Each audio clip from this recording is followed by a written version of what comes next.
पिताश्री ये भी लीजिए ना।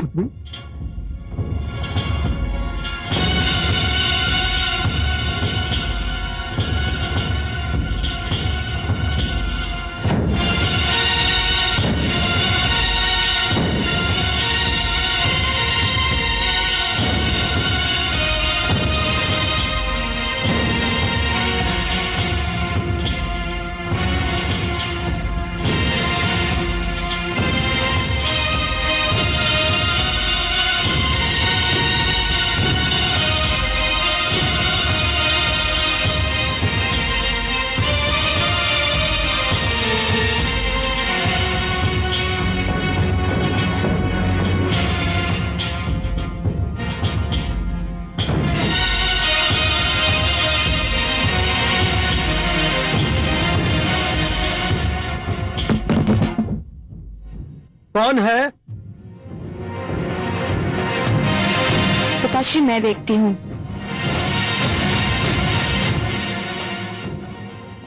कौन है? कौन है? कौन था पुत्री? पता नहीं पिताश्री।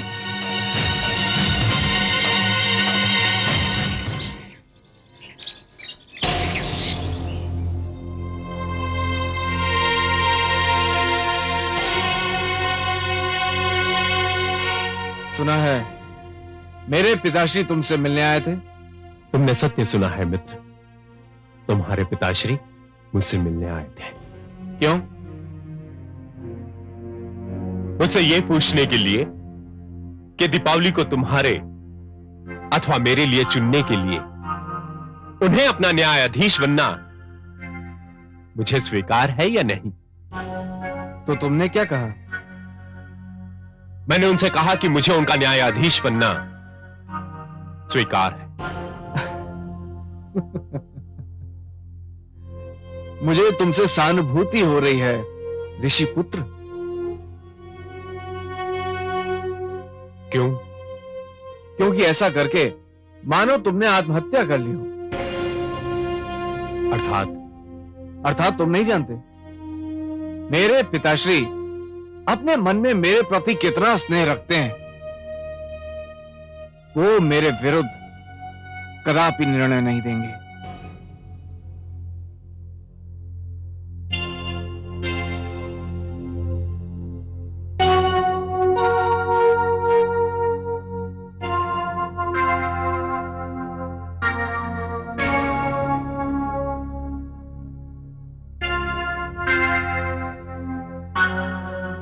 पुत्र, माते आप? प्रणाम माते। आयुष्मान भव पुत्र। आपने क्यों कष्ट किया माते? कोई कार्य था तो मुझे बुलवा लिया होता। मैं तुमसे कुछ मांगने आई हूँ पुत्र। आप मेरे प्राण मांग लीजिए माते। मेरा जीवन तो आपके प्रेम का दिया हुआ दान है। आपके लिए मेरे प्राण भी चले जाएं तो भी मैं यही समझूंगा कि मेरा पुत्र धर्म अभी पूरा नहीं हुआ। ईश्वर ना करे मैं अपने प्रिय पुत्र से उसके प्राण मांगू, परंतु मैं तुमसे जो मांगने आई हूं वह तो तुम्हें देना ही पड़ेगा पुत्र। मैं तुमसे तुम्हारे प्राण प्रिय के लिए कुछ मांगने आई हूं। आदेश दीजिए माते, क्या चाहती हैं आप? अपने पौत्र के मन का सुख और उसके प्रेम की रक्षा। अर्थात यही कि मेरा पौत्र विरोचन ऋषि वत्स की पुत्री दीपावली के प्रेम में उतावला हो रहा है। यदि उसे दीपावली ना मिली तो उसका सुख छीन जाएगा। और सुधनवा, वो भी तो किसी का पुत्र है ना माते।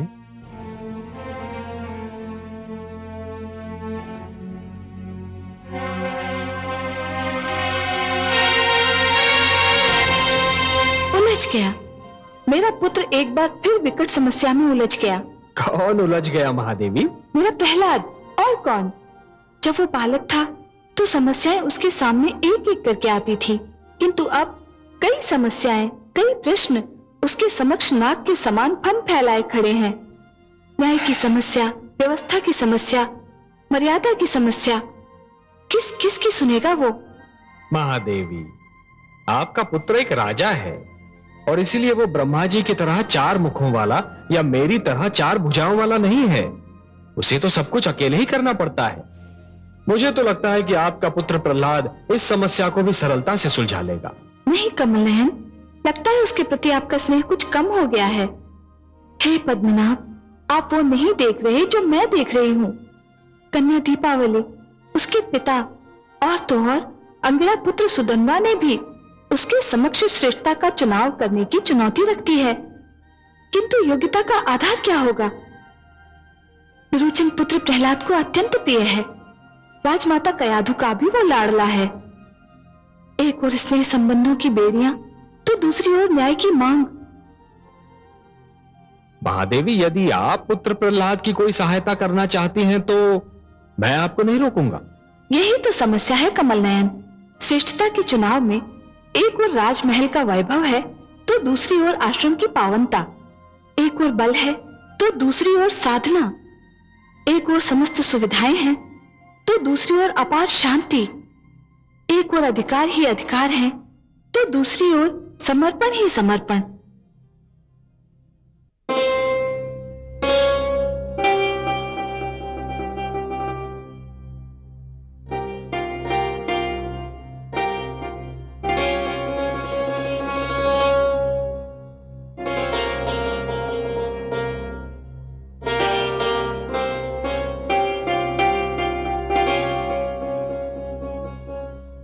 आप अभी तक सोई नहीं महारानी?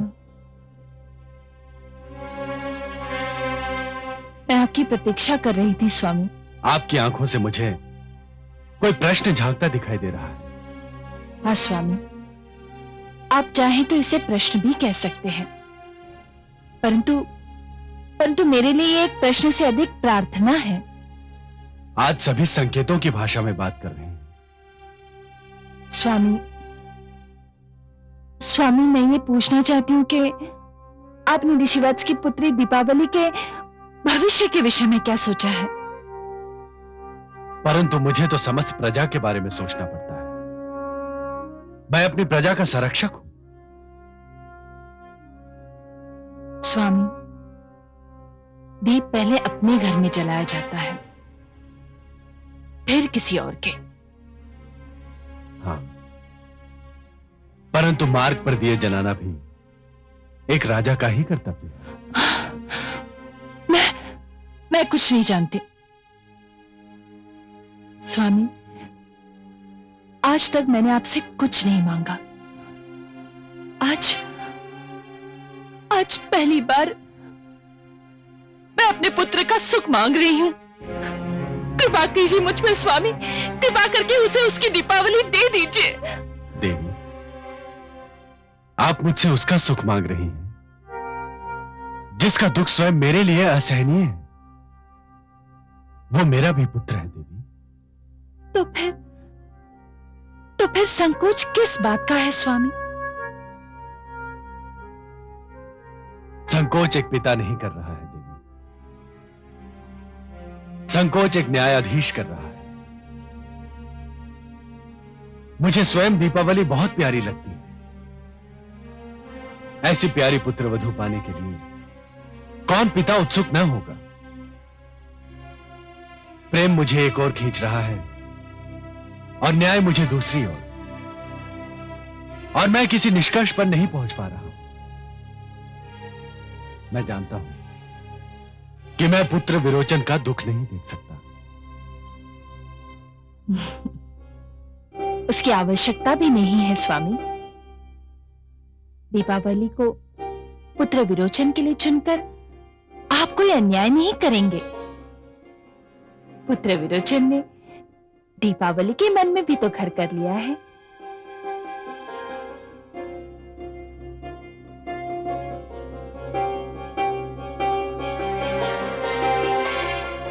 मुझे सोचने दीजिए देवी, मुझे इस उलझन से निकलने का मार्ग ढूंढ लेने दीजिए। अवश्य सोचिए स्वामी, परंतु मैं जानती हूं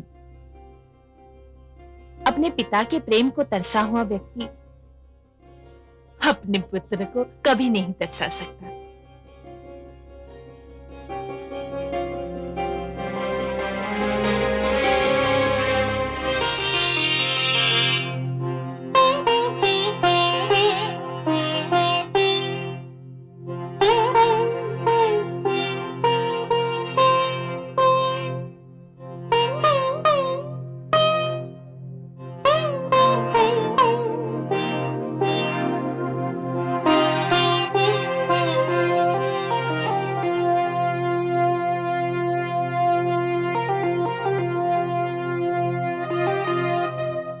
क्या बात है महादेवी, किसी गहरी चिंता में लीन हैं आप?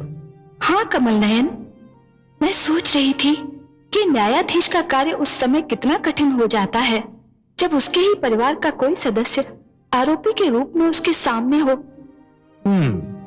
आपकी चिंता स्वाभाविक है, परंतु यही तो वो घड़ी भी होती है महादेवी जब यह पता चलता है कि न्यायाधीश की न्याय और न्याय प्रणाली पर कितनी आस्था और अटूट विश्वास है। वो न्याय को जीवन और सभ्यता का एक अटूट अंग मानता है या फिर आए दिन होने वाली साधारण घटना? वो कुछ भी माने कमल नयन, किंतु जिस स्थिति में मेरा पुत्र प्रहलाद है उसमें कोई भी हो, उसका असमंजस में पड़ जाना स्वाभाविक है। इसीलिए मैं सोचता हूं कि किसी व्यक्ति के न्यायाधीश बनने के लिए उसके दो रूप होने चाहिए। दो रूप? ये क्या कह रहे हैं आप कमल नयन? दो रूप रखना तो किसी भी व्यक्ति का अवगुण है। वो व्यक्ति ही क्या जो भीतर से कुछ हो और बाहर से कुछ और दिखाई दे। आपकी बात सर्वथा सत्य है महादेवी, सर्वथा सत्य है, परंतु जीवन की कुछ स्थितियों में इस अवगुण को अपनाना भी अनिवार्य होता है और एक न्यायाधीश के लिए तो अत्यंत अनिवार्य। आप तो पहेलियां बुझाने लगे कमल नयन। कोई पहेली नहीं है महादेवी। न्यायाधीश के न्याय के आसन पर बैठने से पहले और न्यायासन पर बैठने के उपरांत दो रूप होने आवश्यक है। न्याय के आसन पर बैठने के पहले वो व्यक्ति किसी का पिता हो सकता है, किसी का पुत्र हो सकता है, किसी का पति हो सकता है या फिर किसी का भ्राता। परंतु जैसे ही वो न्यायाधीश के आसन पर विराजमान हो जाता है उसके सारे नाते टूट जाने चाहिए, उसे केवल न्यायाधीश रहना चाहिए। और यदि ऐसा ना हुआ महादेवी तो कभी धन के लोभ से या कभी नातों की महत्ता से उसके पांव डगमगाने लगेंगे। न्याय प्रणाली पर भ्रष्टाचार का अधिकार हो जाएगा। धन और नातेदारी तो मायाजाल है महादेवी, भ्रष्टाचार के मुख्य आधार हैं। इस स्थिति में मुझे अपने पुत्र से एक विचित्र प्रकार की सहानुभूति हो रही है। न जाने आगे क्या होने वाला है। महादेवी, जिस प्रकार जुगनू के अस्तित्व का आभास तभी होता है जब चहुओर अंधकार छाया रहता है, उसी प्रकार किसी भी व्यक्ति के चरित्र का प्रकाश तभी दिखाई देने लगता है जब वो परीक्षा की घड़ियों में घिरा रहता है। अब देखना यह है कि वो इस परीक्षा के लिए कितना तैयार है।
युवराज विरोचन पधार रहे हैं।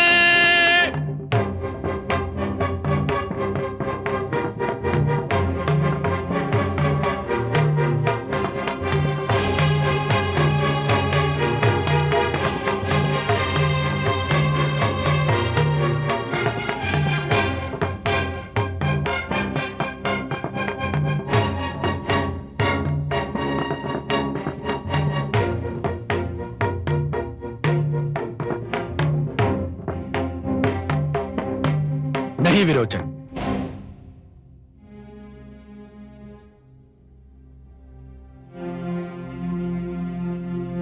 अभी तभी आप इस आसन पर नहीं बैठेंगे।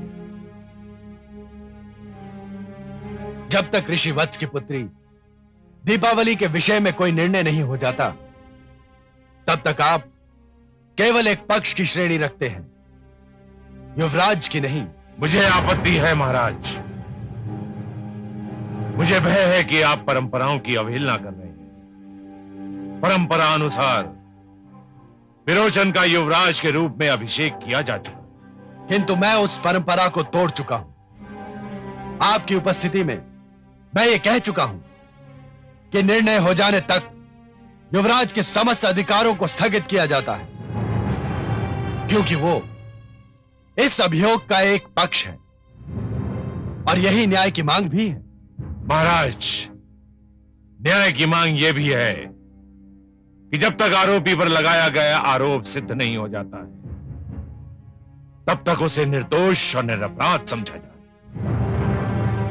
शास्त्रों के अनुसार भी जब तक यह सिद्ध नहीं हो जाता कि युवराज ने वास्तव में कोई अनुचित कार्य अथवा अपराध किया है, तब तक उन्हें युवराज के आसन पर बैठने से रोका नहीं जा सकता। मैं गुरु शुक्राचार्य से सहमत हूं महाराज। शास्त्र भी यही कहते हैं। शास्त्र कुछ भी कहते हो, परंपराएं कुछ भी बोलती हैं। यदि मेरे पिताश्री ने कह दिया कि निर्णय होने तक मैं केवल एक पक्ष हूं, तो मैं केवल एक पक्ष ही हूं। यदि मेरे पिताश्री कहते हैं कि मैं इस आसन पर नहीं बैठ सकता हूं, तो मैं इस आसन पर नहीं बैठूंगा, क्योंकि ये केवल मेरे पिताश्री ही नहीं, मेरे सम्राट भी हैं।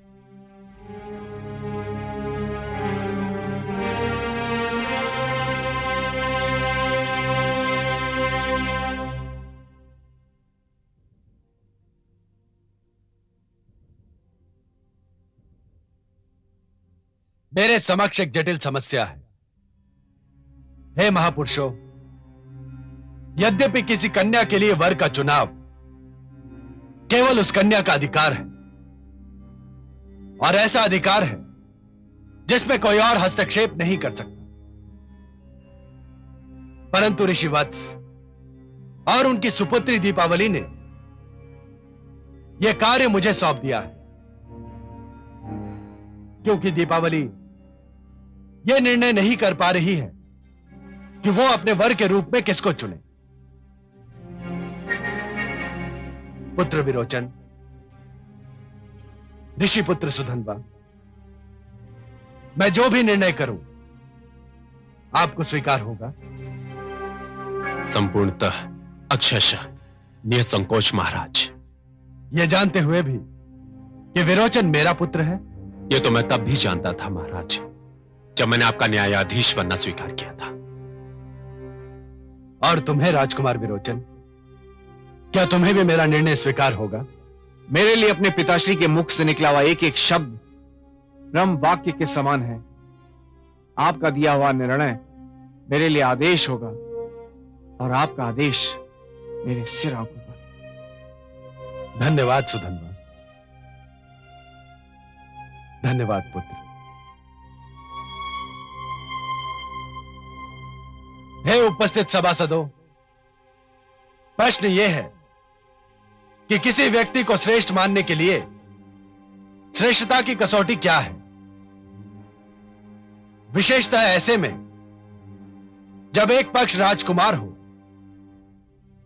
और दूसरा एक ऋषि पुत्र।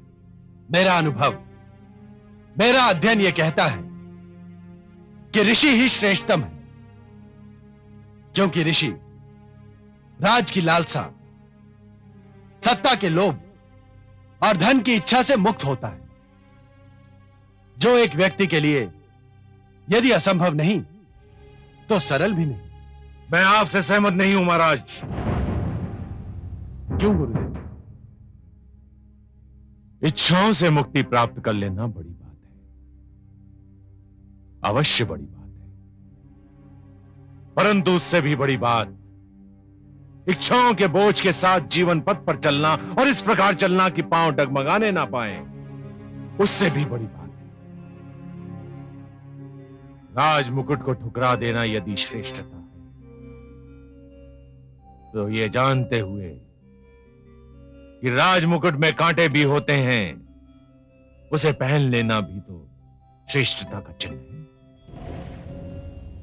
राजा होना भी तपस्वी होने से कम नहीं होता। राजा जब केवल अपना ना होकर सारी प्रजा का हो जाता है, तो वो किसी ऋषि से कम महान नहीं रह जाता। और इसका सर्वोत्तम उदाहरण महाराज स्वयं आप हैं। सारा संसार जानता है कि आपने प्रजा के लिए अपने आप को त्याग दिया, और मैंने युवराज विरोचन को यही शिक्षा दी है। यदि श्रेष्ठता की कसौटी यही है, तो मेरा शिष्य इस कसौटी पर खरा उतरता है। मैंने आपका तर्क मान लिया कुलगुरु, परंतु यह ना भूलिए कि विरोचन दीपावली को उसकी कुटिया से ले आया था। मुझे इस पर भी आपत्ति है महाराज। क्यों? क्या यह सत्य नहीं है? किंतु अधूरा सत्य है। पूरा सत्य यह है कि युवराज विरोचन पुत्री दीपावली को ले नहीं आए थे, पुत्री दीपावली उनके साथ आ गई थी, और युवराज ने बल का प्रयोग नहीं किया था। बल का प्रयोग केवल शारीरिक रूप में नहीं होता गुरुदेव, मानसिक रूप में भी होता है। विरोचन का युवराज होना, दीपावली का यह जान लेना कि विरोचन युवराज है, पर्याप्त था कि वो उसका कहा मान ले। यह एक ऐसे बल, एक ऐसी शक्ति का प्रयोग है गुरुदेव, जो दिखाई नहीं देती। यही कारण था कि जब विरोचन ने दीपावली को अपने साथ चलने के लिए कहा, तो वो सिर झुकाकर चल पड़ी।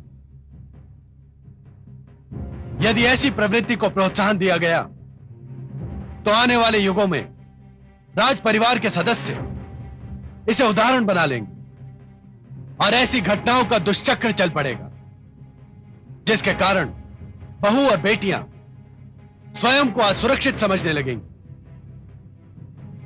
विरोचन ने यह कार्य करके अपनी महत्ता को घटा दिया है। ठहरिए महाराज।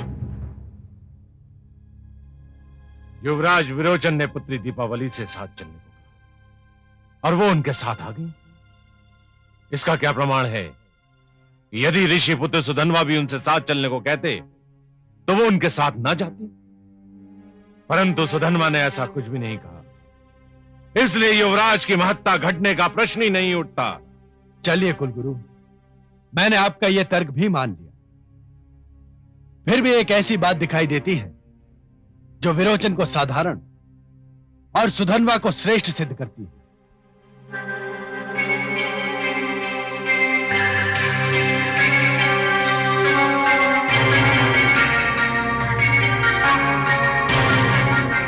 दीपावली विरोचन और सुधन्वा दोनों को भा गई थी, और विरोचन उसे अपने साथ ले आया। कोई साधारण व्यक्ति भी ऐसा ही करता कि जो उसके मन को भा जाए उसे अपने साथ ले जाए। मुझे फिर भी आपत्ति है महाराज। दीपावली स्वेच्छा से युवराज के संग आई, तब तो सुधन्वा के श्रेष्ठ होने का एक और प्रमाण मिल गया। आप क्या कहना चाहते हैं? आपके कहने के अनुसार यदि दीपावली स्वेच्छा से विरोचन के साथ चली आई थी, तो कोई साधारण व्यक्ति होता तो उसके चरित्र पर संदेह भी कर सकता था। किसी कन्या के चरित्र पर संदेह कर, उस पर लांछन लगा दे, उस पर किसी प्रकार का आरोप लगा दे, उसका भविष्य और जीवन नष्ट करने के लिए पर्याप्त है। साधारण व्यक्ति ऐसा कर सकता था। परंतु जब मैं सुधन्वा से मिला, तो इस घटना के कारण मैंने उसके माथे पर एक बल भी नहीं देखा। उसके नेत्रों में देवी दीपावली के चरित्र पर संदेह की एक हल्की सी झलक भी नहीं दिखाई दी। नारी के चरित्र पर ही अटल विश्वास, उसकी स्वतंत्रता का यह आदर, उसके अधिकारों के प्रति यह सम्मान ऋषि पुत्र सुधन्वा को युवराज विरोचन से श्रेष्ठतम सिद्ध करता है। इन सब बातों को समक्ष रखते हुए मैं ये निर्णय देता हूं कि ऋषि पुत्री दीपावली का जीवन संगी बनने का वास्तविक अधिकारी युवराज विरोचन नहीं, ऋषि पुत्र सुधन्वा है।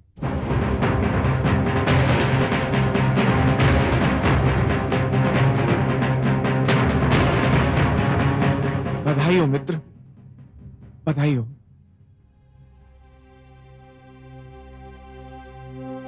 हे न्यायप्रिय महाराज, अब मुझे विश्वास हो गया कि मैंने अपने युवराज होने के अधिकारों का अनुचित लाभ उठाया। इसीलिए मैं अपनी इच्छा से युवराज पद त्यागने की घोषणा करता हूं।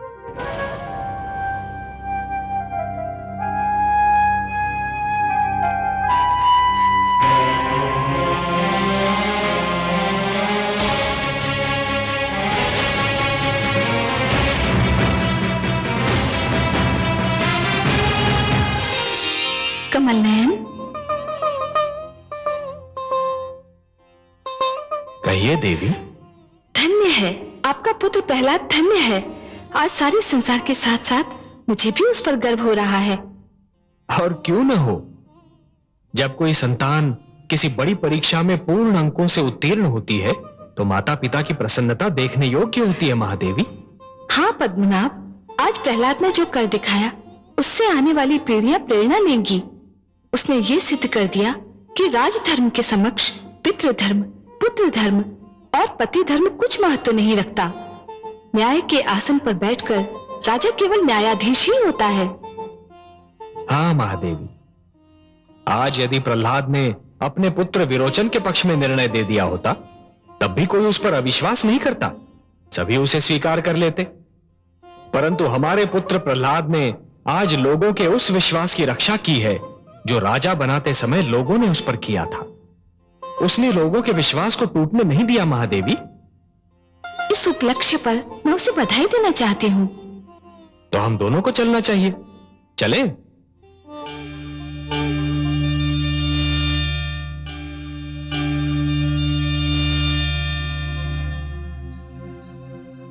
पुत्र, प्रभु,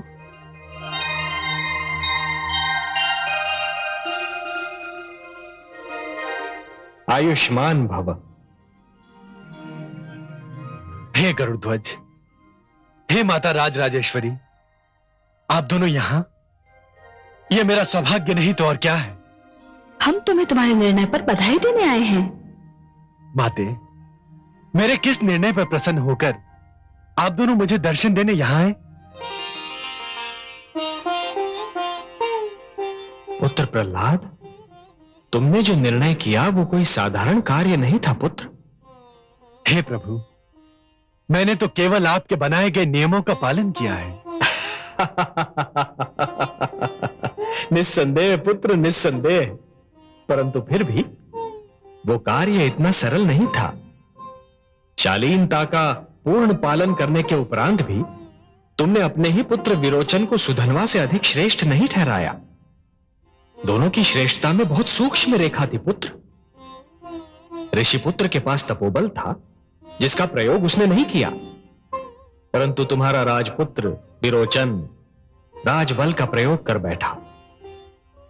हे प्रहलाद, यह निर्णय करने में तुम्हें अपनी ही माता कयाधु की सारी स्नेह सरिता को भूलना पड़ा होगा।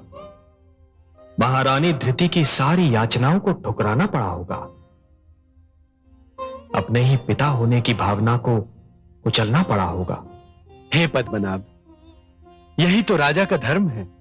अवश्य पुत्र, अवश्य। अब तक तुम केवल एक भक्त थे, अब धर्मात्मा भी बन गए। यह सारा संसार तुम्हें एक महामानव के रूप में स्मरण करेगा। मांगो पुत्र, मांगो। तुम्हारी जो इच्छा हो मांगो। बस अब और क्या इच्छा होगी?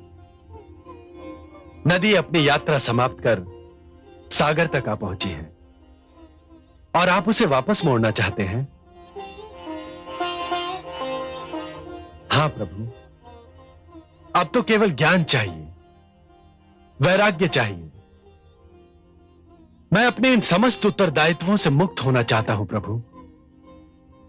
अब तो केवल आपके रूप का, आपके नाम का स्मरण करना चाहता हूं। तथास्तु। परंतु पुत्र, एक निर्णय जो तुमने किया है, मैं चाहता हूं कि तुम उस निर्णय को वापस ले लो। विरोचन को अपने अधिकारों से वंचित मत करो पुत्र। उसका राज्याभिषेक कर दो। अपनी प्रजा के प्रति तुम्हारा यह अंतिम उत्तरदायित्व है। उसका निर्वाह करो और तत्पश्चात संन्यास ग्रहण करो। जैसी आपकी आज्ञा प्रभु। अपने भक्त का प्रणाम स्वीकार करें। माता, अपने पुत्र का प्रणाम स्वीकार करें। आयुष्मान भव।